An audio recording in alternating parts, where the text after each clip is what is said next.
علی بھائی اگلا سوال ہے، کوئی ایسا طریقہ تجویز کریں جس کے ذریعے قرآن حکیم کو باقاعدگی سے ترجمہ کے ساتھ پڑھنے کی روٹین بن سکے؟ دیکھیں جی، ہماری تو خواہش ہے کہ لوگ ترجمے سے قرآن پڑھیں. روٹین بنانا ایک مشکل کام ہے. ظاہر ہے کہ ہماری ڈیلی روٹین کے اندر قرآن حکیم کی اس طریقے سے ہمیں ترغیب نہیں دلائی گئی کہ اسے ترجمے سے پڑھ کے اس پہ عمل کرنا ہے. اس کے ثواب کی صرف ترغیب دلائی گئی ہے اور ثواب کا کوئی انکار نہیں ہے. لیکن یہ تو اسی طریقے سے ہے کہ کوئی شخص یہ کہنا شروع کر دے کہ جی نماز بڑی اچھی ورزش ہے لہٰذا ہمیں نماز پڑھنی چاہیے. تو نماز اللہ نے اس لیے تو نہیں رکھی ہے کہ آپ نے ورزش کرنی ہے. نماز تو ہے وَأَقِمِ الصَّلَاةَ لِلذِّكْرِ، میری یاد کے لیے نماز کو قائم رکھو.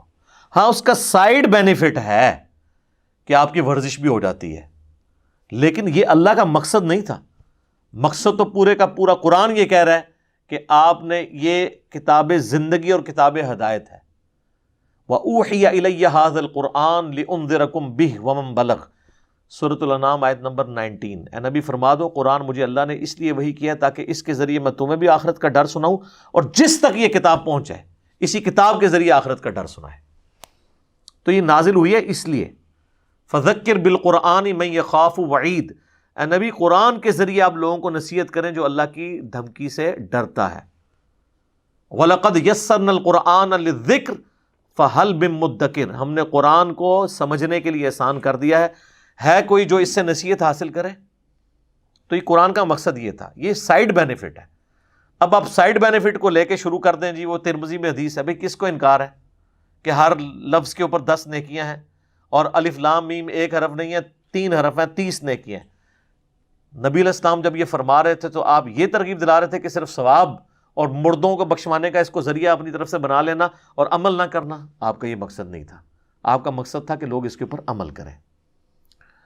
تو اس کی روٹین بنانے کے لیے اس کو کسی نماز کے ساتھ آپ پرماننٹلی اٹیچ کریں، جس نماز کے بعد آپ کے پاس وافر ٹائم اویلیبل ہو. سب سے آئیڈیل تو ہے فجر کے بعد، اس وقت ذہن بھی ذرا تازہ ہوتا ہے. چلیں اگر فجر کے وقت نہیں وقت ملا کسی کو تو ظہر، عصر، مغرب، عشاء، رات کو سونے سے پہلے کوئی ایسے روٹین کا وقت جو آپ روٹین چلا بھی سکیں. ویسے اگر آپ مجھ سے پوچھیں نا تو اللہ تعالیٰ نے نیچرلی ہماری روٹین میں قرآن رکھ دی ہے. ہماری 3 نمازیں اللہ تعالیٰ نے جہری رکھی ہیں، فجر، مغرب اور عشاء. اور فجر کی نماز آپ بخاری مسلم اٹھا کے دیکھیں، اندھیرے میں صحابہ کہتے ہیں ہم جاتے تھے اور خوب روشنی میں نماز سے فارغ ہوتے تھے.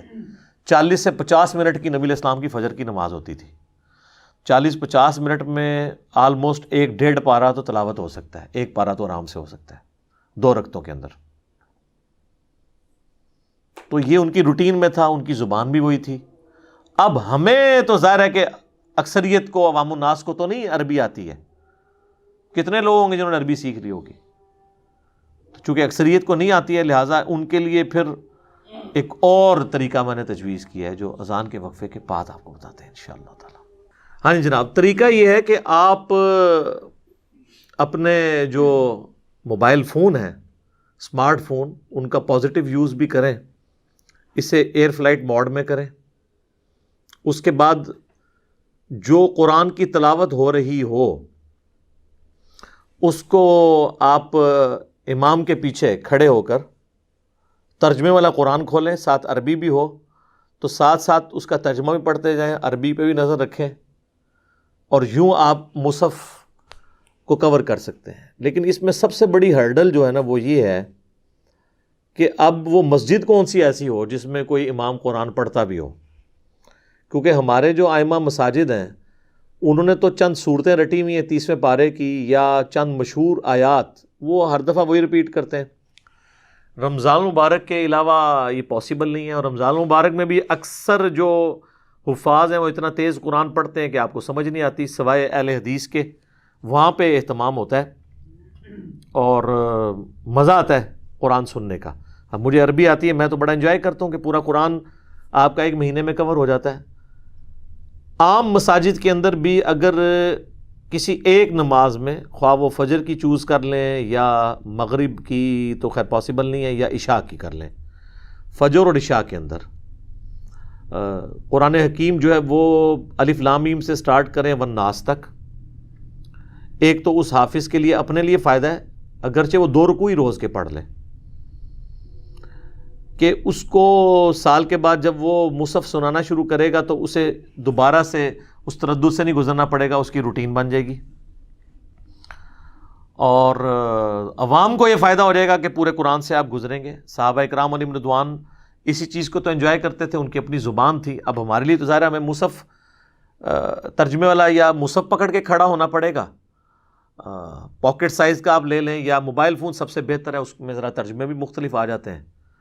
اس کے اوپر میری آلریڈی ویڈیو ریکارڈڈ ہے، تراویح میں قرآن دیکھ کے پڑھنا، تو میں نے اس میں بتایا تھا صحیح بخاری میں امام بخاری نے باقاعدہ چیپٹر کی ہیڈنگ میں لے کر آئے ہیں کہ سیدہ عائشہ سلام اللہ علیہا ہماری ماں، ان کا ایک غلام تھا جو انہیں مصحف پکڑ کر قیام اللیل کروایا کرتا تھا، اور اس کی پوری سند سنن کبریٰ البیہقی کے اندر اور المصنف ابن ابی شیبہ میں موجود ہے، پوری سند، یہاں تو تعلیقاً آئی ہے کہ سیدہ عائشہ کو وہ غلام پورا قرآن پڑھایا کرتا تھا، اس کے پیچھے نماز نیت کرتی تھی، ظاہر ہے وہ محرم تھا غلام ہونے کی وجہ سے، اور وہ اپنے ہاتھ میں مصحف پکڑتا تھا، تو ظاہر ہے اس کو یاد نہیں تھا۔ ایون مصنف ابن ابی شیبہ میں تو آپ کا صحابہ کا ملے گا کہ وہ ان کے پیچھے لوگ مصحف ہاتھ میں پکڑ کر ان کی قرات کو سنا کرتے تھے اور غلطیوں پر متنبہ کرتے تھے، یہ بھی مل جائے گا آپ کو انس بن مالک کے بارے میں، باقی اصحاب کے بارے میں، اور یہ بھی ملے گا کہ وہ امامت کرواتے تھے مصحف ہاتھ میں پکڑ کے اور پیچھے لوگ کھڑے ہوتے تھے۔ اب ظاہر ہے کہ وہ ان لوگوں کو تو پیچھے عربی سمجھنے کے لیے ترجمے والا قرآن پکڑنے کی ضرورت نہیں ہے، ہمیں تو ظاہر ضرورت ہے۔ اصل چیز یہ ہے کہ قرآن کیا آپ مصحف پکڑ سکتے ہیں یا نہیں، تو بعض لوگ تو تھوڑے ریسٹرکٹ ہیں، وہ کہتے ہیں نوافل میں آپ پکڑ سکتے ہیں، فرض میں نہ پکڑیں۔ بھائی جب اصل مل گئی نفل کے اندر تو اب یہ نماز توڑنے والی چیز نہیں ہے۔ جب بخاری اور مسلم میں حدیث ہے کہ نبی علیہ السلام اپنی بیٹی کی بیٹی یعنی نواسی امامہ بنت ابی العاص کو اٹھا کے فرض نماز صحابہ کو پڑھا لیا کرتے تھے، تو مصحف کیوں نہیں اٹھایا جا سکتا؟ اور جب آپ رکوع اور سجدے کرتے تھے اس کو سائد پہ بٹھاتے تھے، پھر جب قیام میں جاتے تھے پھر اٹھا لیتے تھے تاکہ روئے نہ بچی، تو مصحف نہیں آپ اٹھا سکتے؟ اب آج کل تو آپ بچے جو ہے نا، وہ اگر ان کو آپ ڈائپر پہنا لیں تو کوئی مسئلہ نہیں، بچہ بھی اٹھا کے نماز پڑھی جا سکتی ہے۔ بہرحال یہ جو ہمارے پاس آسانی ہے نا ترجمے والا قرآن، یہ اٹھائیں، لیکن اس کے لیے وہ پہلی شرط پوری ہونا بڑا مشکل ہے نا، کہ ایسی مسجد ہو جہاں پہ پورا قرآن کور کروایا جاتا ہو اور باقاعدہ ڈسکشن ہو کہ ہاں جی آج ہم یہ 4 رکوع پڑھیں گے، 2 پہلی رکعت میں، 2 دوسری میں، فلاں صورت ہے، باقاعدہ اناؤنسمنٹ ہو، اور پھر کل ہم یہیں سے آگے سے شروع کریں گے۔ اب یہ اس طرح کے ہمیں کہاں سے الفاظ ملے؟ ہمارے جہلم شہر میں تھوڑا سا شروع ہوا تھا لیکن وہ بھی پھر آگے چلا نہیں سکے، ظاہر ہے وہ عام الناس پیچھے سے پھر شور مچا دیتی ہے جی نماز لمبی ہو گئی ہے، اور پھر وہ ان حدیثوں کا سہارا لیتے ہیں کہ نبی علیہ السلام نے لمبی نماز سے منع فرمایا ہے۔ سر وہ آپ کھول کے تو دیکھیں، وہ پہلی رکعت میں سورۃ البقرہ، دوسری میں آل عمران پڑھا دی تھی، تو نبی علیہ السلام نے فرمایا سورہ بقرہ آل عمران 4 سے زیادہ پارے بن جاتے ہیں، تو آپ نے یعنی 4 پاروں کو آپ نے کام کر کے 1 پارہ ہی کہا ہوگا نا، یہ تو نہیں کہا ہوگا 4 آیتیں پڑھ لو۔ بخاری مسلم میں موجود ہے کہ نبی علیہ السلام جو فجر کی نماز پڑھتے تھے جمعے والے دن، پہلی رکعت میں سورہ السجدہ پارہ نمبر 21 والی، اور دوسری میں سورۃ الدہر پارہ نمبر 29 والی، یہ پڑھا کرتے تھے۔ تو آپ ذرا اس کی ڈیوریشن دیکھ لیں، اور باقی تو نبی علیہ السلام سورہ آل عمران، سورہ نساء، سورہ مائدہ، یہ آپ کو کئی جگہ ملے گا کہ آپ علیہ السلام نے تلاوت کی ہے۔ اتنی لمبی نماز، فرض نماز بھی پڑھی ہے۔ تو کوشش کریں کہ آپ کو ایسی مسجد یا کسی امام مسجد کی کوئی اکرام مسلم کریں، کہ اس کی خدمت کریں کہ یار کوئی ایک نماز تو اس طرح کی پڑھا دو۔ پھر بھی کچھ نہیں بنتا تو پھر آپ یہ کر سکتے ہیں کہ کوئی نفلی نماز اپنی شروع کر لیں، تہجد کے وقت اٹھ جائیں، اشراق کے وقت یا عشاء کے وقت کے جو 2 سنتیں ہیں وہ آپ گھر جا کے پڑھیں، سنت بھی پوری ہو جائے گی۔ اس میں آپ مصحف اٹھا لیں، سامنے ایک ڈیسک رکھ لیں، رکوع اور سجدے میں جاتے وقت آپ اس ڈیسک کے اوپر قرآن رکھیں اور پھر اٹھا کے اسے پڑھنا شروع کرتے ہیں۔ یہی میں نے کہا تھا تراویح کے اندر بھی کریں کہ آپ گھر والوں کو تراویح گھر میں پڑھائیں اور سارے مصحف اٹھا لیں تاکہ ترجمہ کور ہو۔ لیکن یہ قرآن جو ہے وہ صرف سال کے بعد پڑھنے کے لیے نہیں ہے، یہ روزانہ پڑھنے کے لیے ہے۔ تبھی تو صحابہ کرام کا ایمان اس لیول کا تھا کہ ان کا اوڑھنا بچھونا قرآن تھا۔ لیکن ہمیں تو لگا دیا انہوں نے کہ بس اس کو ثواب کمانے اور مردے بخشوانے کا ایک ذریعہ بنا لیں، اور ہمارے بزرگوں نے پوری نیک نیتی کے ساتھ یہ ہمارے ساتھ ہاتھ ڈالا ہے۔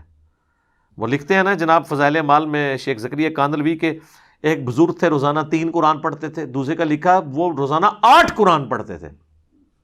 8 قرآن کس طرح پڑھتے تھے؟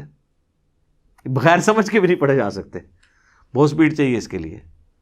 یا ہو سکتا ہے سورہ اخلاص 3 دفعہ پڑھیں تو یہ ایک بن گیا، تو 8 3 24 یہ پڑھتے ہوں۔ اور کہتے ہیں جی امام حنیفہ 61 قرآن رمضان میں ختم کرتے تھے، 30 جو ہے نا وہ دن کے وقت 1 قرآن روز کا، 1 رات کے وقت 60 ہو گئے، اور 1 تراویح میں 61 ہو گئے۔ ٹھیک ہے، تو جب آپ کو یہ سب کچھ پڑھایا جائے گا تو پھر کس نے ترجمے سے پڑھنا ہے؟ جامع ترمذی میں حدیث ہے جس نے 3 دن سے کم میں قرآن مکمل کیا تو اس نے قرآن فہمی کا حق ادا نہیں کیا۔ یہ تو نبی علیہ السلام کہہ رہے ہیں کہ عربی جاننے والے بھی 3 دن سے کم میں پڑھیں گے نا تو وہ قرآن کا فہم نہیں کر رہے، تو بزرگوں کے اوپر آپ یہ کیوں بزرگوں کی بزرگی سٹیک پہ لگوا رہے ہیں؟ اس کی وجہ سے 3 دن میں، یہاں تو شبینوں میں 1 رات میں قرآن مکمل ہوتے ہیں، اور وہ یعلمون تعلمون ہی سمجھ آ رہی ہوتی ہے آپ کو۔ تو بس سمجھنا کس نے تھا؟ وہ فضائل اعمال میں انہوں نے لکھ دیا کہ جی قرآن کو کی تفسیر کے لیے جو ہے نا وہ 15 علوم چاہیے، اور 15واں لکھا کہ وحی بھی ہے، گاڈ گفٹیڈ ہے، وہ آپ حاصل بھی نہیں کر سکتے قیامت تک۔ یعنی آپ قرآن کو پھر وہ کہتے نہیں وہ تفسیر کے لیے، ویسے تذکیر کے لیے آپ پڑھ سکتے ہیں، تو یہ لکھنے کی کیا ضرورت تھی؟ یہ آپ نے کون سی خدمت کی ہے؟ کتاب آپ لکھ رہے ہیں فضائل اعمال اور فضائل قرآن، اور اس میں یہ اوٹ پٹانگ چیزیں لکھنے کی کیا ضرورت ہے؟ آپ تذکیر یعنی کے لیے ترغیب دلائیں کہ بھئی نہیں آپ اس کو قرآن کو ترجمے سے پڑھیں۔ وہ کیسے کریں گے؟ انہوں نے فضائل اعمال میں لکھ دیا ہے کہ احمد بن حنبل کو خواب میں اللہ کی زیارت ہوئی، تو انہوں نے پوچھا کہ یا اللہ تیرا قرب حاصل کرنا چاہتا ہوں، سب سے آسان ذریعہ کیا ہے؟ تو اللہ نے فرمایا قرآن۔ تو انہوں نے کہا سمجھ کے یا بغیر سمجھ کے؟ میں کہتا ہوں جی یہ میرے سامنے کو بات کرے تو میں غصے میں اس کے ساتھ پتہ نہیں کیا کروں۔ انہوں نے اللہ کے سامنے کیسے کیا ہوگی؟ یہ جھوٹا خواب احمد بن حنبل پہ انہوں نے تھوپا ہے۔ تو آگے سے کہتے ہیں اللہ نے فرمایا چاہے سمجھ کے چاہے بغیر سمجھ کے، یعنی پورے کا پورا قرآن یہ کہہ رہا ہے یہ قرآن اس لیے نازل ہوا ہے کہ آپ اس کی آیات کے اوپر تفکر کریں، اس سے ہدایت حاصل کریں۔ قرآن میں تو اللہ یہ کہہ رہا ہے اور ان کو یہ کہنا تھا۔ قرآن میں تو اللہ اپنے پیغمبر کو کہہ رہا ہے وَأُوحِيَ إِلَيَّ هَذَا الْقُرْآنُ لِأُنذِرَكُم بِهِ وَمَن بَلَغَ، اے نبی تم فرما دو قرآن اللہ نے مجھے اس لیے وحی کیا اس کے ذریعے میں لوگوں کو ڈر سناؤں، اور جس تک یہ کتاب پہنچ جائے وہ بھی اس کے ذریعے۔ فَذَكِّرْ بِالْقُرْآنِ مَن يَخَافُ وَعِيدٍ، اے نبی قرآن کے ذریعے آپ نصیحت کریں جو اللہ کی دھمکی سے ڈرتا ہے اسے۔ پورا قرآن اس پہ گواہ ہے کہ قرآن اس لیے نازل نہیں ہوا جس کے لیے انہوں نے بنا لیا ہوا ہے، اور کتنی غیر محسوس طریقے سے انہوں نے امت کے ساتھ جنازہ نکالا ہے۔ اس حوالے سے میں وہی بات کروں گا کہ اگر کوئی یہودی عیسائی ہمیں آ کے کہتا نا قرآن ڈائریکٹ نہ پڑھو گمراہ ہو جاؤ گے، ہم اس کا منہ توڑ دیتے۔ لیکن یہ جو یہودی نما مسلمان ممبروں پہ چڑھ کے کہہ رہے ہیں قرآن اور حدیث ڈائریکٹ نہ پڑھنا گمراہ ہو جاؤ گے، ہم کہتے ہیں سبحان اللہ۔ آج کوئی غیر مسلم مسلمان ہو نا، ہم اسے قرآن پڑھنے کے لیے دیں گے کہ اس کے مطابق بھی اپنے عقائد اور نظریات کرو، لیکن خود نہ ہم نے خود نہ ہمارے آباء و اجداد نے کبھی قرآن ترجمے سے پڑھ کے اپنے عقیدے اس کے مطابق کیے ہیں۔ اس لیے میں بار بار گورنمنٹ سے بھی ریکویسٹ کرتا ہوں کہ آئین میں یہ ترمیم آپ داخل کریں نا۔ آپ اپنی مرضی کی تو 17ویں ترمیم اور 18ویں ترمیم داخل کرتے ہیں، تو آئین میں یہ بھی ترمیم داخل کریں جدھر آئین میں یہ موجود ہے کہ قرآن حکیم کی بغیر غلطیوں کی پرنٹنگ کو انشور کرے گی گورنمنٹ، وہاں پہ یہ بھی ڈالیں کہ قرآن بغیر ترجمے کے پاکستان میں چھاپنا جرم ہوگا۔ اگر زیادہ کسی کو مسئلہ ہے نا، اس طرف آپ عربی چھاپ دیں، رائٹ پہ لیفٹ پہ اردو، لیکن چھاپیں آپ ترجمے کے ساتھ۔ اجمیوں کے ملک میں بغیر عربی کے ترجمے کا کیا تک بنتا ہے کہ ترجمہ کیے بغیر آپ یہ کر رہے ہو؟ تو ظلم ہے نا۔ تو ہم تو ریکویسٹ ہی کر سکتے ہیں کہ مرنے سے پہلے ہم مسلمان کر لیں اس پہ غور۔ کتابوں کا خدا اور ہے بابوں کا خدا، اور کتابوں کے خواب خدا کا تعارف تبھی ہوگا جب آپ خوابوں سے نکل کے کتابوں پہ آئیں گے اور قرآن کو ترجمے سے پڑھیں گے۔ ادروائز کبھی بھی آپ کو اس خدا کا تعارف نہیں ہوگا جو خدا نے خود اپنا تعارف کتابوں کے ذریعے کروایا۔ ٹھیک ہو گیا جی؟